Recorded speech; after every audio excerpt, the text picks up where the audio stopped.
অবশেষে 7 মাস পর জম্মু কাশ্মীরের পেহেলগাঁও জঙ্গি হামলার ঘটনায় চার্জশিট পেশ করল জাতীয় তদন্তকারী সংস্থা এনআইএ। সোমবার জম্মুর এক বিশেষ আদালতে তদন্তের প্রেক্ষিতে 1597 পৃষ্ঠার দীর্ঘ চার্জশিট জমা দিল কেন্দ্রীয় তদন্তকারী সংস্থাটি। এনআইএ জানিয়েছে, এই নৃশংস ঘটনার পিছনে পাকিস্তান ভিত্তিক জঙ্গি সংগঠনগুলির সুপরিকল্পিত ষড়যন্ত্র ছিল। এক বিবৃতিতে তদন্তকারী সংস্থাটি জানিয়েছে, পাকিস্তানি জঙ্গি হ্যান্ডেলার সাজিদ জাট সহ মোট 7 জনকে এই মামলায় অভিযুক্ত হিসেবে দেখানো হয়েছে। নাম রয়েছে জঙ্গি সংগঠন লস্কর-ই-তৈবা ও সেটির শাখা সংগঠন দ্য রেসিস্ট্যান্স ফ্রন্টেরও। চার্জশিটে টিআরএফ কে জঙ্গি সংগঠন বলে উল্লেখ করা হয়েছে।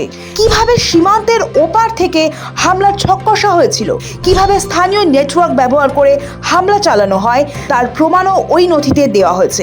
ভারতীয় ন্যায় সংহিতার একাধিক ধারায় অভিযুক্তদের বিরুদ্ধে মামলা করা হয়েছে। এর মধ্যে রয়েছে অস্ত্র আইন, বেআইনি কার্যকলাপ আইন এবং ভারতের বিরুদ্ধে যুদ্ধ ঘোষণার ধারা। পেহেলগাঁও হামলার তদন্ত চালিয়ে গত 22 জুলাই 2 অভিযুক্ত পারভেজ আহমেদ এবং বসির আহমেদকে গ্রেফতার করে এনআইএ। তাদের বিরুদ্ধে জঙ্গিদের আশ্রয় দেওয়ার অভিযোগ উঠেছে।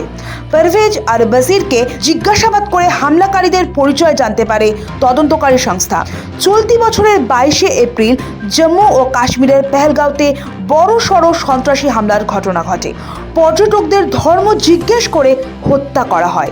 ভয়াবহ এই হামলায় প্রাণ হারান 25 জন পর্যটক ও 1 জন ঘোড়সওয়ার। এর পাল্টা 7ই মে অপারেশন সিঁদুর অভিযান চালায় ভারত।